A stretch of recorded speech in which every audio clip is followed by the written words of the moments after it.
Hello दोस्तों, welcome to my channel. दोस्तों, आज की वीडियो में एसएससी कांस्टेबल जीडी के प्रीवियस ईयर सीरीज में आप देख सकते हैं कि 12 जनवरी को पूछे गए शिफ्ट नंबर 3 में जितने सारे क्वेश्चंस होंगे मैथ्स का, इन सबको हम लोग सॉल्व करने वाले हैं, डिस्कशन करने वाले हैं बेहतरीन तरीके से। ठीक है, तो ये हमारा सेट नंबर 11 होगा मैथ्स के सीरीज का। तो जैसे कि आपको पता है कि हम लोग प्रीवियस ईयर का सीरीज चला रहे हैं, क्योंकि आपका जो एग्जाम है वो फरवरी मार्च में होने वाला है। जीडी 2024 की अगर बात करें हम, एसएससी जीडी 2024 का नोटिफिकेशन आपको पता है पहले से आ चुका है। तो फरवरी मार्च में अगर आपका एग्जाम होने वाला है तो इसके लिए कितना इंपॉर्टेंट है आपको मालूम है। ठीक है, तो आइए शुरू करते हैं, हम लोग चलते हैं हम लोग सीधे मैथ्स के क्वेश्चन की तरफ। आइए, आप देख सकते हैं यहाँ से मैथ का सवाल शुरू होता है। पहला सवाल क्या बोलता है, ये बोर्ड मास का सवाल आपके सामने आ चुका है। तो हम लोग क्या करेंगे, पहले इस छोटे ब्रैकेट का काम करेंगे। ये बन जाएगा 25।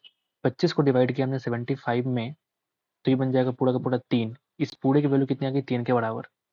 इस पूरे की वैल्यू 3 के बराबर आ गई। फिर हम करेंगे पहले ऑफ वाला काम, तो 3 से कट जाएगा 5 बार में, यानी 5 और गुणा 5 यानी कि 25, मतलब माइनस करेंगे 25।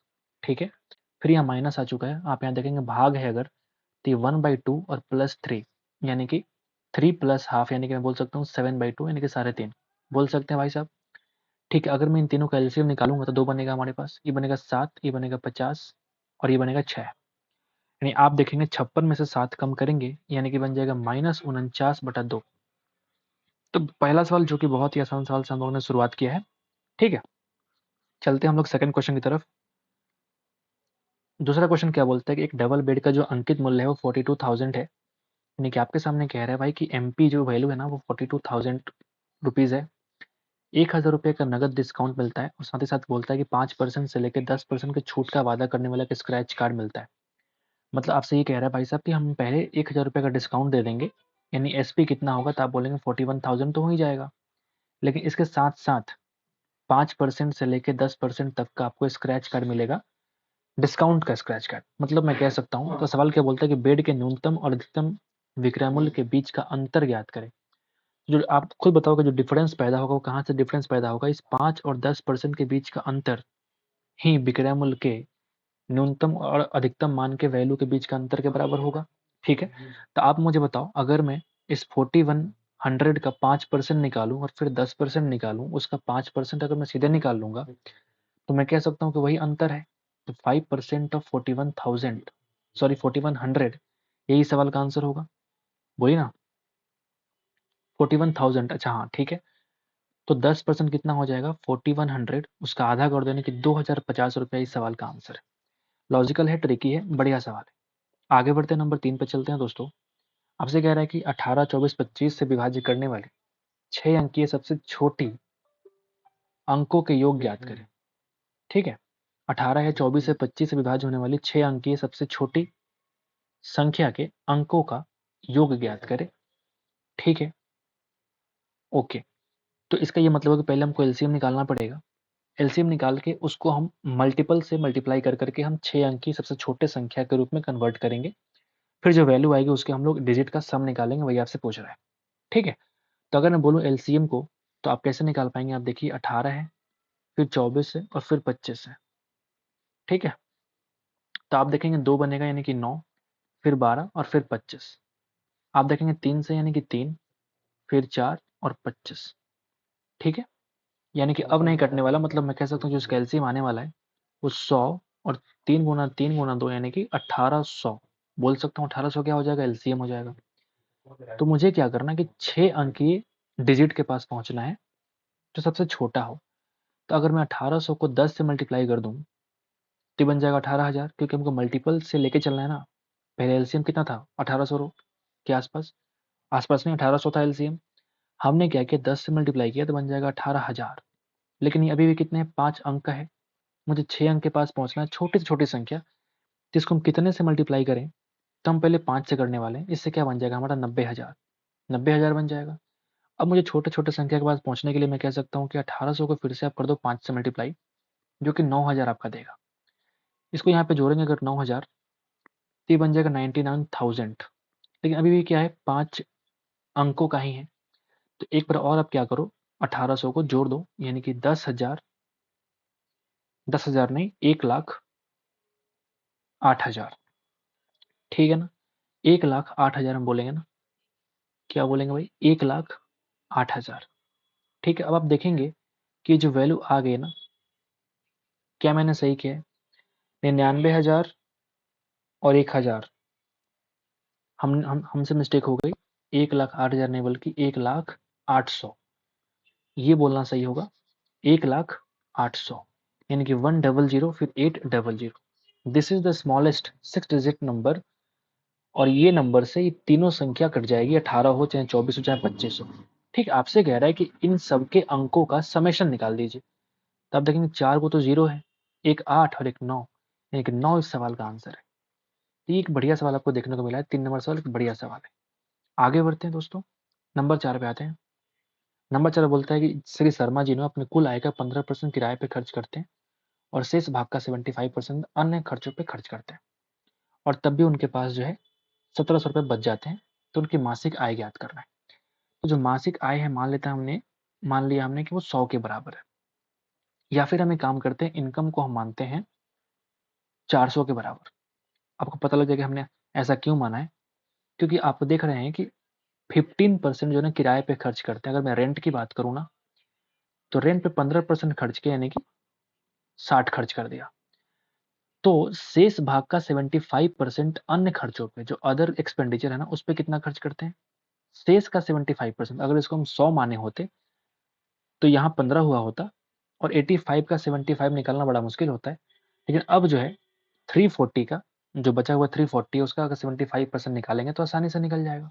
आप देखेंगे 340 इंटू 3/4 निकाल सकते हैं ना, 4 से काटो, 4 अठे 32 और ये 5 8 3 24, यानी कि 255 जो है खर्च करते हैं अदर पे। तो आप देखेंगे इन दोनों को मिला करके 25 और 6 31, यानी कि 315 खर्च हो जाते हैं। यानी कि अभी भी जो रिमेनिंग बैलेंस है, भाई वो कितना है, आप बताइए, रिमेनिंग कितना है, 85 के बराबर। और यही 85 के बारे में कह रहा है कि मासिक जो बचाते हैं ना, वो 1700 के बराबर है। आप देखेंगे, यानी कि 85 का जो वैल्यू है वो 1700, मतलब कितना है, आप देखेंगे 20 से मल्टीप्लाई किया हुआ है। तो अगर आपको इनकम फाइंड करना है तो इस 400 में आप 20 से मल्टीप्लाई करो, यानी कि 8,000 इस सवाल का आंसर है। उम्मीद करते हैं कि आपको समझ आ गया होगा, आसान सवाल था। ठीक है, आगे बढ़ते हैं, दोस्तों, 5 पे आते हैं। 5 नंबर क्या बोलता है कि आपको 3, 12 और 14 का चतुर्थानुपाती ज्ञात करना है। चतुर्थानुपाती जो होता है ना, फोर्थ प्रोपोर्शन, उसको निकालने के लिए हम लोग बेस्ट तरीका क्या लगाते हैं, जैसे अगर आपके पास 3 है, सॉरी, हाँ, अगर आपके पास 3 है, फिर 12 है, फिर 14 है, फिर चौथे को मान लीजिए वो x के बराबर है। अब क्या करिए ना, आप इसको आप समानुपात में लिख दीजिए इसको, तो 3/12 इज इक्वल टू 14/x। आप खुद ही देखिए कि 3 का ये 4 गुना है, तो ऑफकोर्स 14 का ये 4 गुना, यानी कि 56 रहा होगा। ठीक, कोई सॉल्व करने की आवश्यकता नहीं है, बहुत ही आसान चीजें होती है सब। आगे बढ़ते हैं। एक सब्जी विक्रेता जो अपनी बिक्री वास्तविक वजन से 12% कम उपयोग करके करता है, मतलब वजन जो है ना 12% कम देता है। मतलब मैं कह सकता हूँ कि 100 ग्राम में 88 ग्राम ही वो वजन करता है, 12% मार देता है। ठीक है, और उसके बावजूद वो क्या करता है कि क्रयमूल्य 25% का लाभ कमाता है। तो कुल लाभ परसेंट ज्ञात कीजिए। इस तरह के सवाल बहुत ट्रेंड में आए हैं और बहुत अच्छे सवाल होते हैं, फटाफट बनने वाले होते हैं। कैसे मैं कहूँगा, आपसे कह रहा है कि अगर मैं बोलूँ कि इस तरह के सवाल में सीपी और एसपी का रेशियो कैसे निकालते हैं, तो आप देखो दुनिया के सामने कह रहा है कि हम 100 रुपए के वस्तु को 132 में सेल कर रहे हैं, 32% का लाभ कमा रहे हैं, लेकिन एक्चुअल में वो 12% का जो है ना कम वजन भी करता है। अब यहाँ पे देखेंगे 12% जो है कम वजन भी करता है। यानी मैं कह सकता हूँ कि 100 ग्राम के बदले उसने 88 ग्राम का उपयोग किया है। अब यहाँ से आप निकाल सकते हैं रेशियो। आप देखेंगे ये 100 कट जाएगा, ये कट जाएगा भाई साहब 44 गुना 2, और ये कट जाएगा 44 गुना 3। रेशियो कितना आ गया, 2:3। आप खुद ही बताओ कि 1/2 प्रॉफिट है ना, इसी को बोलते हैं भाई लोग 50% के बराबर। आगे बढ़े, आगे बढ़ते हैं। 7 नंबर क्या बोलता है कि 500 रुपए की धनराशि पर 2 वर्षों के लिए वार्षिक रूप से चक्रवृद्धि होते हुए चक्रवृद्धि ब्याज और साधारण ब्याज के जो बीच का अंतर है 1.25 है। तो आपको ब्याज दर ज्ञात करना है। बहुत बढ़िया सवाल, आप इसको पहले टिक लगा दीजिए, बढ़िया सवाल है। ठीक है, ये बढ़िया सवाल है। आप अगर देखेंगे, अगर मैं रेट को मान लेता हूँ कि लेट जो है हमारा रेट कितना हो गया, R% के बराबर है। तो अगर 2 साल की बात कर रहा है, अगर टी की वैल्यू 2 साल है, तो कंपाउंड इंटरेस्ट का जो रेट होगा वो कितना हो जाएगा बताओ। तो आप बोलेंगे R प्लस R 2r और प्लस r का r%, यानी मैं कह सकता हूँ कि सॉरी, अरे यार, हाँ ये मैं कह सकता हूँ भाई कि 2r प्लस r² / 100%, इतना परसेंट निकालना पड़ेगा मुझे p का वैल्यू का, बोलिए ना। अच्छा, अगर मैं सिंपल SI की बात करूं तो 1 साल का r%, 2 साल का 2r%, इसमें ब्याज का ब्याज तो नहीं लगता। यानी अगर मैं कहूं कि CI माइनस SI कितना होगा, तो आप कहेंगे 2r कट जाएगा, यानी कि r² / 100% बोल सकता हूँ। और अकॉर्डिंग टू क्वेश्चन आप देख सकते हैं कि क्या कह रहा है कि इसी r² / 100% का जो वैल्यू है वो कितना है, 1.25 के बराबर। और ये r² / 100 किसका, मूलधन का। क्लियर है ना, ठीक है, मूलधन का। तो आओ जरा देखते हैं बात। p का वैल्यू है 500, आप देखेंगे r²/100%, का मतलब होता है 100 इज इक्वल टू 1.25। क्लियर है क्या, ठीक है। अच्छा, आप देखेंगे ये 100 से 100 कट जाएगा, ठीक है। और ये 5 से अगर हम काटे इस साइड आके तो ये बन जाएगा 0.25, यानी 100 से मल्टीप्लाई करो, r² की वैल्यू आ गई 25 के बराबर, मतलब कि r की वैल्यू कितनी आ जाएगी, 5%। ठीक है, आसान है। आगे बढ़ते हैं, उम्मीद करते हैं कि आप सीख रहे होंगे सवालों को कैसे करते हैं एग्जाम हॉल में। आप देखेंगे A, B और C किसी कार्य को 30 दिन, A है, B है और C है। A और B और C किसी कार्य को 30 दिन, 60 दिन और 120 दिन में पूरा करता है। तो मतलब एक्चुअल टाइम दे रखा है, ठीक है भाई। तो अगर मैं LCM निकालूंगा तो कितना हो जाएगा, 120। ठीक है, अगर मैं एफिशिएंसी की बात करूं मेरे भाई, तो कितना हो जाएगा, 30 चौका 120, 60 गुना 2 और ये 1 के बराबर। अगर आपको निकालना है संपूर्ण कार्य पूरा होने में कितना समय लगेगा, उसके पहले कह रहा है कि ए जो है कार्य पूरा होने से 10 दिन पहले काम छोड़ता है। तो जो पहले काम छोड़ता है तो हम क्या करते हैं, इस LCM में हम लोग काम को जोड़ देते हैं। ए कार्य पूरा होने से 10 दिन पहले, यानी कि 4 गुना 10, यानी कि हम 40 इसमें जोड़ देंगे। फिर कहते हैं कि बी जो है कार्य पूरा होने के 5 दिन पहले, यानी कि 5 गुना 10। इस पूरे में हमको सम करना पड़ेगा 4 + 2 + 1, इफिशियंसी से डिवाइड करना पड़ेगा। आप देखेंगे 170/7 डेज इतना लगेगा आपको इस काम को पूरा होने में। ये बेसिक सवाल है, आपको पहले से पता है, ठीक है, टाइम वेस्ट नहीं करना चाहिए। आप देखेंगे 21 सेंटीमीटर त्रिज्या वाले एक लोहे की गेंद को पिघलाकर पुनः जो है ना 7 सेंटीमीटर त्रिज्या वाले लोग गोलाकार गेंदों में डालते हैं, तो गेंदों की संख्या ज्ञात करें। आप मुझे बताओ, 4/3 πr³, 4/3 πr³, यहाँ पे सिर्फ रेडियस का चेंज हुआ है, यानी मैं कह सकता हूँ कि जो नंबर ऑफ नया वाला गेंद होगा वो रेडियस के मल्टीपल के क्यूब के बराबर होगा। बोल दीजिए ना, यानी मैं कह सकता हूँ कि 7 को अगर मैं काटूं तो 7 से कट जाएगा भाई साहब 3 से, यानी कि जो पुराना वाला गेंद था वो नए वाले त्रिज्या के 3 गुना पहले से था, और रेडियस का क्यूब करने पे हमको जो मल्टीपल का सॉरी क्यूब करूंगा तो ये नया वाला नंबर ऑफ बॉल मुझे मिल जाएगा, यानी कि 27 इस सवाल का आंसर है। टाइम वेस्ट नहीं करते हैं, बाकी अगर आप चाहो तो volume 1 is equal to volume 2 करके इसका आंसर निकाल सकते हैं। यहाँ देखिए 5/12 के तृतीयानुपाती, देखिए 5/12 का तृतीयानुपाती, जब भी तृतीयानुपाती निकालना हो तो दो वैल्यू गिवन होता है, तो हम दूसरे वाले वैल्यू को रिपीट करते हैं और थर्ड को मान लिया हमने x के बराबर, ठीक है। अगला केस क्या बोलता है कि 5, 8 और 9 के चतुर्थानुपाती, यानी कि 5, 8, 9, फोर्थ को मान लो y के बराबर से अनुपात निकालना है। यानी आपसे सिंपल सवाल पूछ रहा है कि x इज टू y की वैल्यू क्या होगी, ठीक है। तो मैं क्या करूंगा, इसको देखो सिंपल, मैं फॉर्मूला याद नहीं करता हूँ, 12/x, यानी x की वैल्यू आ चुकी है 144/5।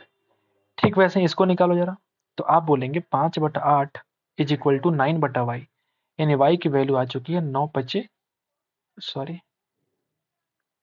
कितना आ चुका है भाई, 9×5 45।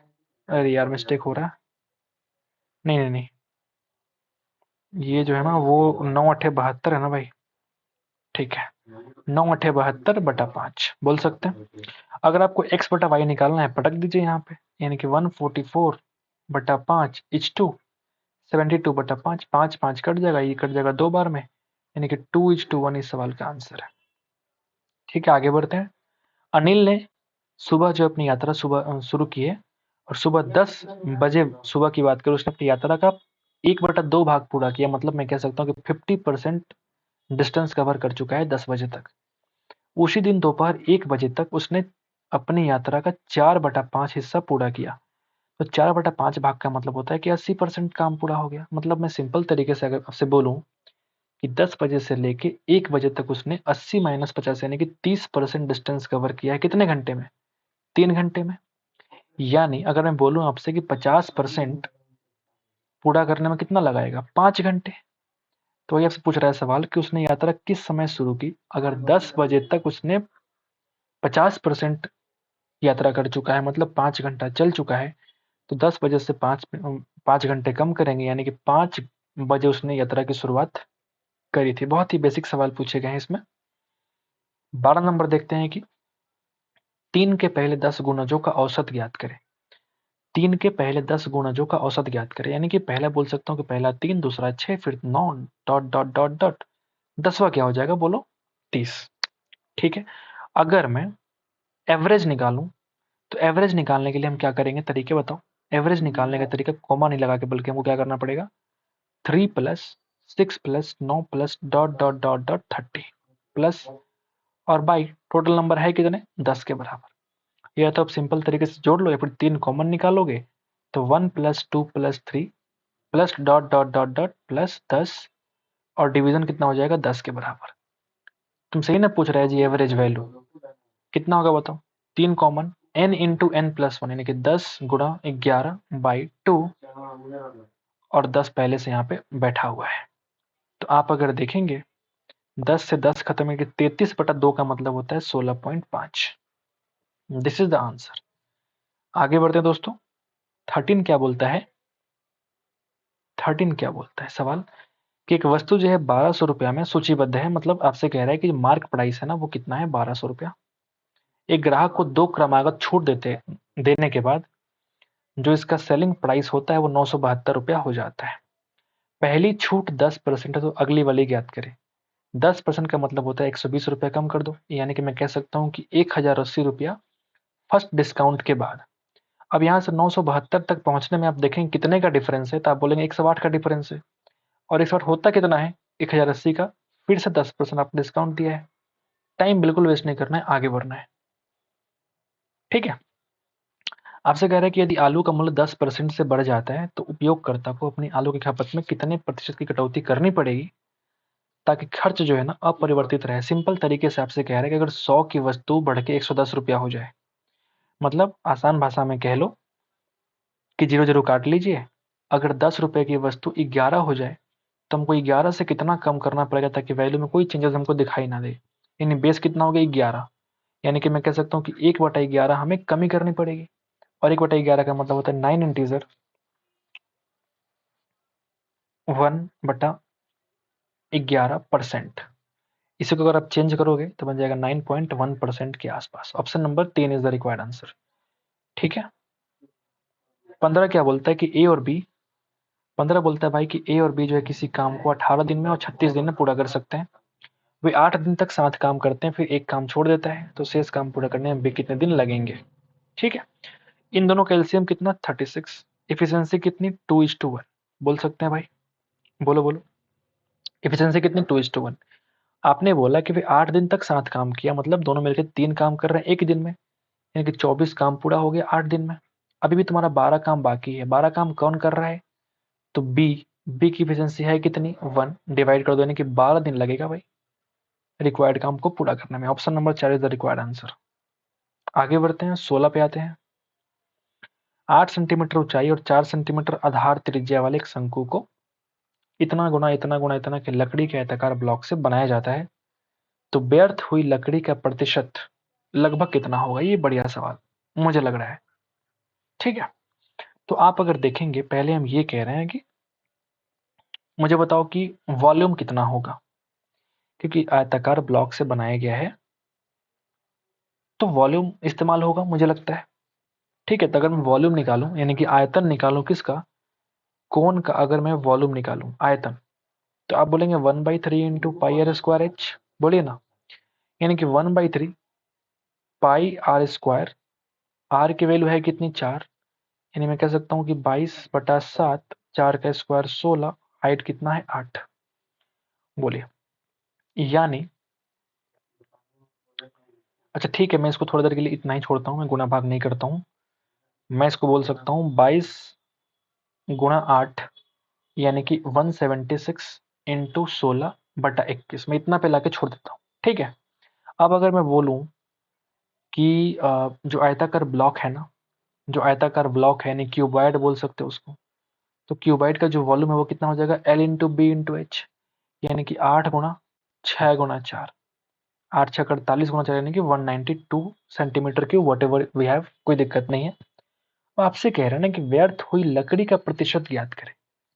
मतलब सवाल ये है ना भाई कि ये जो वॉल्यूम आया है ना, मैं गुणा नहीं करना चाहता, ये जो वॉल्यूम आया है किसका, कोन का जो वॉल्यूम ये वाला आया है ना, ये वॉल्यूम आप अगर शॉर्टकट तरीके से चेक करोगे तो आपको दिखता हुआ नजर आएगा कि जो वैल्यू है ना वो 192 से कम आएगा, क्योंकि क्यूबॉइड के वॉल्यूम से ही हम लोगों ने शंकु को बनाया है। ठीक है, आप गुणा करके देखो, आप देखोगे 16/21 जो है ना वो 1 से कम वैल्यू देगा। तो अगर मैं 1 से कम के वैल्यू को 176 से मल्टीप्लाई करूंगा तो ऑफ कोर्स वो वैल्यू 176 से कम ही आएगी, और 176 से कम जो वैल्यू होगा वो 192 से कम होगा। यानी अगर मैं आपसे ये कहूं कि और रेशियो निकालते हैं, रेशियो, तो 176 गुणा 16/21 और इस टू निकालो 192, यानी मैं क्या कह सकता हूँ बताओ, यानी मैं कह सकता हूँ, देखो कैसे, मैं कह सकता हूँ कि 16 से काटो जरा, तो 16 एकम 16, 16 दूना 32। ठीक है, क्या ये 12 से कटता हुआ दिख रहा है, 12 और 5 6 नहीं कट रहा है, 4 से कट जाएगा ना, 4 तिया 12 और ये कट जाएगा आपका 4 चौका 16, 4 चौका 16, बोलिए, यानी कि 44:63, 44:63। अच्छा, मतलब 63 में सिंपल भाषा में बोला जाए कि 63 में 44 का यूज करके हम लोगों ने कोण बना दिया। यानी कितना वेस्ट हुआ आप मुझे बताओ, तब 13 उधर और 6 इधर, यानी कि 19 वेस्ट हो गया, 19 वेस्ट हो गया आउट ऑफ 63। यही आपको निकालना है 100% से मल्टीप्लाई करके। दिस इज वेस्टेड, ये वेस्टेड है तुम्हारा, वेस्टेड वॉल्यूम, जो भी आप कह लीजिए। आप अगर सॉल्व करते हैं इसको तो आप देखेंगे 1900/63%, सॉल्व कर लेते हैं एक बार, तो आप देखेंगे 630 गुणा 3 करेंगे तो 1890 आएगा, यानी कि लगभग 30.1% के आसपास, जो कि ऑलमोस्ट वैल्यू कितना है 30%। यानी मैं कह सकता हूँ कि बढ़िया सवाल है, 30% हम लोगों ने लकड़ी का वेस्ट कर दिया और 60%, सॉरी 70% का इस्तेमाल करके हम लोगों ने कोन को बना दिया है। ठीक है, ये बढ़िया सवाल हमको देखने को मिला है। आगे बढ़ते हैं, 17 पे आते हैं। अरविंद जो है ना भानु से 5/4 गुना तेज दौड़ता है। मतलब सिंपल भाषा में कहो कि अरविंद और भानु, अगर मैं स्पीड के रेशियो की बात करूं तो आप देखेंगे 5/4 गुना तेज, यानी कि अगर ए की स्पीड 5 है तो बी की स्पीड कितनी हो जाएगी 4। अब मुझे एक बात बताओ, अगर स्पीड का रेशियो 5:4 है तो सेम टाइम में इनका डिस्टेंस का रेशियो भी क्या होगा, सेम ही होगा ना, 5:4 होगा। बिल्कुल ठीक है, आगे पढ़ते हैं क्या कह रहे हैं कि यदि किसी दौर में अरविंद जो है भानु को 60 मीटर की लीड देता है। बिल्कुल ठीक, आपसे कह रहा है कोई दौर है, दौर है, अरविंद जो है भानु को, मतलब अरविंद यहीं पे है और आपसे कहता है भाई कि तुम जो है ना इस दौर में 60 मीटर हमसे पहले ही आगे रहो, तुम लीड ले लो हमसे पहले ही, हम तुमसे पीछे दौड़ के भी तुमको हरा सकते हैं। ये लॉजिक इस सवाल का। तो प्रारंभिक बिंदु से वह दूरी ज्ञात कीजिए जहां पे उन दोनों की मुलाकात होगी। प्रारंभिक बिंदु से उन दोनों की मुलाकात कब होगी। अब मुझे एक बात बताओ, अगर डिस्टेंस का रेशियो 5:4 है तो इन दोनों का अंतर कितना है 1, और 1 की वैल्यू आप यहाँ पे देख सकते हैं 60 मीटर के बराबर है।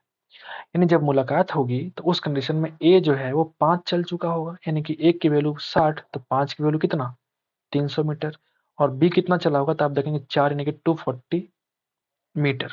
ठीक है, तब इन दोनों की जाके मुलाकात हो जाएगी, कहीं जाके यहाँ पे इनकी मुलाकात होगी। ठीक है ना, इन दोनों की मुलाकात होगी, यानी मैं कह सकता हूं कि स्टार्टिंग पॉइंट से 300 मीटर दूर इनकी मुलाकात हो जाएगी। आगे बढ़ते हैं, 18 पे आते हैं। अर्जुन जो है ना वो 30 किलोमीटर की चाल से, अर्जुन जो 30 किलोमीटर की औसत चाल से 10 किलोमीटर की दूरी अपनी बाइक से चलाता है, तक अपनी बाइक चलाता है, फिर 25 किलोमीटर पर आवर की चाल से 14 किलोमीटर की यात्रा करता है। तो पूरी यात्रा की एवरेज स्पीड ज्ञात करें। तो जो एवरेज स्पीड होता है भाई, इस केस में हम क्या बोलते हैं, टोटल डिस्टेंस अपन टोटल टाइम। 10 किलोमीटर और 14 किलोमीटर में 24 किलोमीटर चलता है।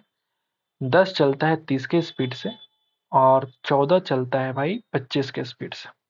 आओ जरा सॉल्व कर लेते हैं। 24 बाई ये 1/3 है, ये कितना हो जाएगा 1/3 और ये बन जाएगा +14/25।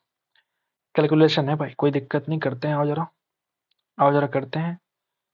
तो ये बन जाएगा 24 बटा नीचे बनेगा भाई कितना 25 तिया 75, 75 हो गया, यानी कि इधर 25 और इधर 14 तिया 42, यानी 24 गुणा 75 बटा 77, क्या 4 और 2 6 नहीं 67, ठीक है। तो अगर आप गुणा करेंगे तो 75 गुणा 4 होता है 300 और 300 गुणा 6 यानी कि 1800 बटा 67। अगर आप सॉल्व करेंगे तो कितना हो जाएगा, गुणा 2 करो यानी कि 6 दूना 12, 7 दूना 14 यानी कि 134, तो ये बन जाएगा 46 और 0 यानी कि लगभग 46 और 0 यानी कि 460, तो 6 छक्का 36, 7 छक 42 यानी कि 402, यानी कि मैं काट सकता हूँ कितने बार में, 6 बार में पॉइंट। तो आप देख सकते हैं कि ऑप्शन में 26 पॉइंट समथिंग में एक ही ऑप्शन है, ऑप्शन नंबर 4, बाकी आप डिवाइड करके चेक करेंगे इतना ही वैल्यू इसका आने वाला है, ठीक है। तो ये आपका एवरेज स्पीड का सवाल है, आसान सवाल होते हैं, ठीक है। नंबर 19 पे आते हैं। 19 क्या बोलता है भाई, 19 बोलता है कि एक कार जो है ना वर्तमान मूल्य 8,50,000 रुपया है और इसका मूल्य जो 10% की दर से मूल्य ह्रास होता है, मतलब उसकी वैल्यू घट जाती है, तो 4 बरस के बाद इसका मूल्य क्या होगा, 4 बरस के बाद इसका मूल्य क्या होगा आपको बताना है, ठीक है। यानी 8,50,000 ऐसा वैल्यू है, तो हर वर्ष 10% से कम होता है, मतलब मैं कह सकता हूं कि 10 की वैल्यू 9 के बराबर। ऐसा होगा 4 बार, 10 गुणा 10 गुणा 10 गुणा 10 इंटू करेंगे 9 इंटू 9 इंटू 9, ये वैल्यू तुम्हारा आने वाला है 4 साल के बाद। क्लियर है, बहुत ही आसान सवाल है। आप यहाँ पे देखेंगे 4 जीरो से 4 जीरो खत्म हो जाएगा, 9 को अगर आप 3 बार मल्टीप्लाई करेंगे या फिर, हाँ ठीक है, तो 729 आता है, 4 का मुझे याद नहीं था। 9 से मल्टीप्लाई करेंगे कितना जाएगा 850 माइनस 85 यानी कि 765। अब इन दोनों को आप मल्टीप्लाई करो, ये तुम्हारा काम है। मल्टीप्लाई करोगे मुझे लगता है कि वैल्यू जो है वो ऑप्शन नंबर 2 ही आएगा, ठीक है। मैं गुणा नहीं करता हूँ, टाइम वेस्ट नहीं करेंगे। चलते हैं आखिरी सवाल की तरफ। आखिरी सवाल क्या बोलता है कि 25% का लाभ प्राप्त करने के लिए 1 kg के वास्तविक वजन के बजाय एक बेईमान दुकानदार द्वारा कितना उपयोग किया जाने वाला दोषपूर्ण वजन कितना है। बिल्कुल ठीक है। इसका एक और सवाल इसके पहले आ चुका है। एसपी और सीपी और एसपी का जो रेशियो होता है, आपसे कह रहा है कि दुनिया के सामने हम क्या करेंगे, 100 के वस्तु को 100 में बेचेंगे, लेकिन हम 25% का लाभ कमाएंगे, लेकिन किसी को दिखा के नहीं, बल्कि हम क्या करेंगे, वास्तविक वजन के बजाय एक बेईमान दुकानदार ने क्या किया, दोषपूर्ण वजन का इस्तेमाल किया। मतलब मैं आसान भाषा में कह सकता हूँ कि 1 kg के बदले यानी कि 1000 ग्राम के बदले उसने कुछ ग्राम का इस्तेमाल किया होगा, बटा एक्स कर लेते हैं, ठीक है।